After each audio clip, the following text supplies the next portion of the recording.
Hello gamers and future friends. I'll never forget when the game Hades came out. It was impossible to dodge advertisements, reviews, challenges, speedruns. Everyone was playing it on Twitch. The friends I had who didn't even buy it wouldn't stop talking about it. After a game comes out that has this big of an impact on the gaming community, it's no surprise indie replicas will spawn to try and get in on that peak. The game I am reviewing today, I believe, is one of those replicas. However, in my opinion, it branches out just enough to provide you with a unique experience. So, gamers and future friends, I give you Madshot.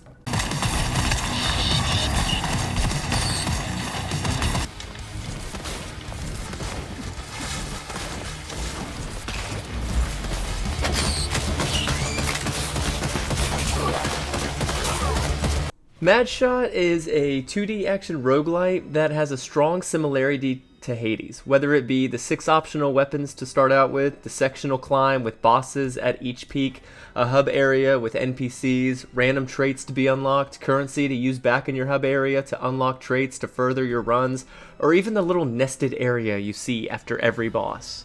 Though Madshot is similar to Hades, it still provides a fun, unique experience. Throughout my playthrough, I mainly focused on the dual pistols. The only other weapon I unlocked pretty early was the sword, which was fun at times, but I mainly used it when I wanted that much needed, diverse experience to deviate me from feeling like I was reliving Groundhog Day with every run. The only other weapon I unlocked was the railgun, which was much towards the end of my playtime. The railgun wasn't really for me. I much prefer faster paced, weaker weapons rather than slow, more powerful ones. I would have loved to review the others, but progression, if I'm not mistaken, is random. In your hub area, you are presented with 3 available tasks to choose from. To name a few, you can kill 50 enemies while swinging, kill enemies with throwable objects, beat the first boss without touching the ground for longer than a minute.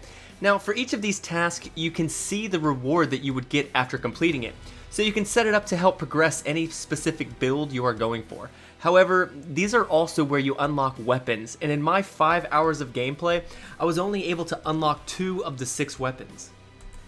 After a task is complete, it is replaced with a new one with a new reward. After every completed task, I constantly kept begging for a new one, with the reward being a weapon. Sadly, it never came up until later on. I assume this is random, but even if it isn't, I still think the developer should have provided a different, more efficient way to unlock weapons, since beginning weapons are a great way to add diversity to earlier runs when you are at your weakest. This allows for gameplay to feel more fresh rather than tedious. However, I do have to give them the benefit of the doubt with secondary weapons. You are provided with 3 when you pass by them on your way to the boss. They are all fun to use to a point I found myself hesitating to continue, worried I picked the wrong one. So far, my favorites were the staff to summon 3 bats, the musket, and the large sword slash. There are plenty of others that don't only help with your runs, but help make you feel like each run is different. There are also power-ups to unlock in the hub area. I only ever unlocked the freeze power-up.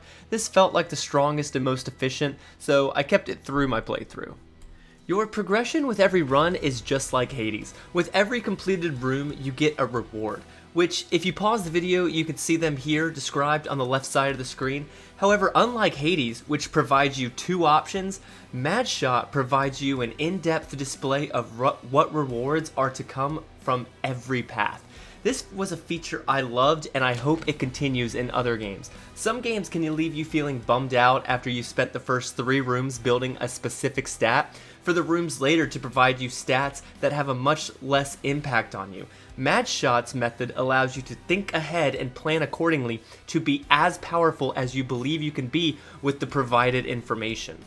The last thing I have to say about progression is if you decide to pick up the game, please note it will start out slow. You will have a few runs that make you feel like you are making 0 progress and want to stop, but I promise you will eventually hit that peak where you finally feel like you are seeing progress at a steady rate to give hope of actually completing the game. The last 2 discussions are enemies and bosses. Enemies are very well designed. There are multiple, and I mean multiple types, all with different attacks, different everything. They walk, they fly, they stick to a wall and snag you with their tongues. They launch stuff at you. You name it, there's an enemy that does it. Enemies felt very well balanced with the number of enemies coming at you.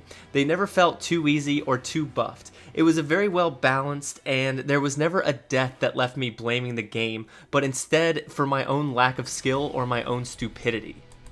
Now, I'm going to wrap this up soon. Keep in mind, it is a short indie game, but lastly, we have the bosses. The bosses were pretty cool if we're talking visuals and in some cases their attacks. However, this is where there is room for improvement. Bosses can change from each run at each location. For example, for the first encounter, you can have either this big gaseous blob or a alchemist sniper. My main frustration with the bosses starting out were their health bar being too high for the type of enemy that they are. Let's take this giant worm for example.